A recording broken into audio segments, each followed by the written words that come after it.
একটু খেয়াল করে দেখ। আব্বা তুমি কি হলো? থামছো কেন? মারো, আরো মারো। থামছো কেন?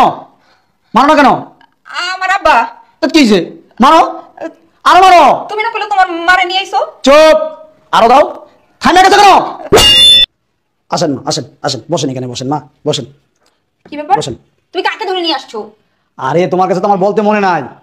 মা সকালে আমার ফোন দিছিল, কালকে রাত্রে মা নাকি স্বপ্ন দেখছে যে তোমার হাতের গরুর গোস, ইলিশ মাছ, মুরগির গোস, পোলাও এগুলো মা খাইছে। মা সকালে ফোন দিয়ে বললো, বাবা রে শরীরটা বেশ না, কয়দিন আর বাঁচমু।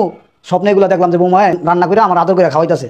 তো আমি চিন্তা করলাম যে মা তো কথা ঠিকই কইছে, মা অসুস্থ, কোন সময় কি হয়ে যায়, এর লেগা তারা নিয়ে আসলাম। এখন শোনো, আমি বাজারে যাইতাছি, দেশি মুরগি, গরুর গোস আর বড় ইলিশ মাছ নিয়ে আহি, আর 2 কেজি চাল, পোলার চাল নিয়ে আহি। আনলে তুমি মায়েরে রান্না করে মন করে খাওয়াইবা। মা তাহলে তুমি থাকো, আমি গেলাম। হ্যাঁ।